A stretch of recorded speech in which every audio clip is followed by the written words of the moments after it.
Ukraine के बीच युद्ध जारी है और इस युद्ध को 3 महीने से ज्यादा का समय हो चुका है। ऐसे में इस युद्ध को देखते हुए अब अमेरिका और जर्मनी ने यूक्रेन को हथियार देने की घोषणा कर दी है। लेकिन इस घोषणा के बाद रूस ने अमेरिका की कड़ी निंदा की है। रूस ने अमेरिका पर आरोप लगाया है कि अमेरिका इस युद्ध को भड़का रहा है। क्या है पूरा मामला, चलिए जानते हैं।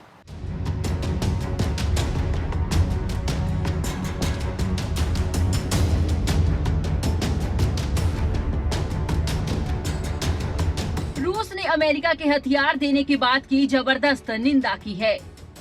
रूसी राष्ट्रपति के कार्यालय क्रेमलिन के प्रवक्ता दमित्री पेस्कोव ने कहा कि पश्चिमी देशों के हथियारों से यूक्रेन में चल रही रूसी सैन्य कार्रवाई पर कोई असर नहीं पड़ेगा।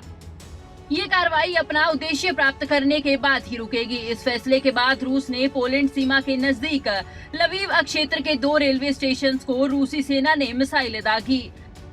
पश्चिमी देशों के ज्यादातर हथियार पोलैंड के जरिए ही यूक्रेन आते हैं। इस बीच सेना डोनबास के सबसे बड़े शहर सीवीरोडोनेस्क पर कब्जे के नजदीक पहुंच गई है। वहां पर यूक्रेनी सेना कड़ा मुकाबला कर रही है, लेकिन पीछे हटने के लिए मजबूर है।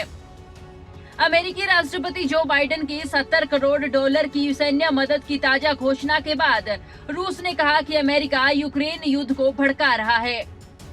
आधुनिक हथियारों की मदद से स्थिति और बिगड़ेगी। अमेरिका ने यूक्रेन को 80 किलोमीटर तक मार करने वाले रॉकेट सिस्टम देने की घोषणा कर दी। ये इसी सप्ताह यूक्रेन पहुंच जाएंगे।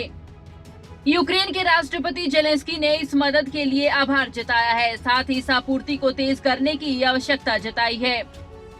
बाइडेन प्रशासन ने कहा कि यूक्रेन ने वादा किया है कि अमेरिकी हथियारों का इस्तेमाल रूस के शहरों पर हमले के लिए नहीं होगा।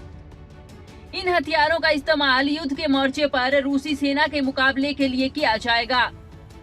प्रवक्ता ने ये बात यूक्रेन को हेलफायर मिसाइलों से lace MQ-1C grey eagle drone देने की योजना पर पूछे गए सवाल के जवाब में कही।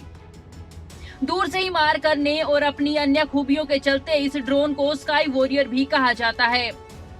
फिलहाल रूसी सेना ने यूक्रेन के 20% भूभाग पर कब्जा कर लिया और करीब 1000 किलोमीटर लंबाई वाले इलाके में यूक्रेन की सेना उससे मुकाबला कर रही है।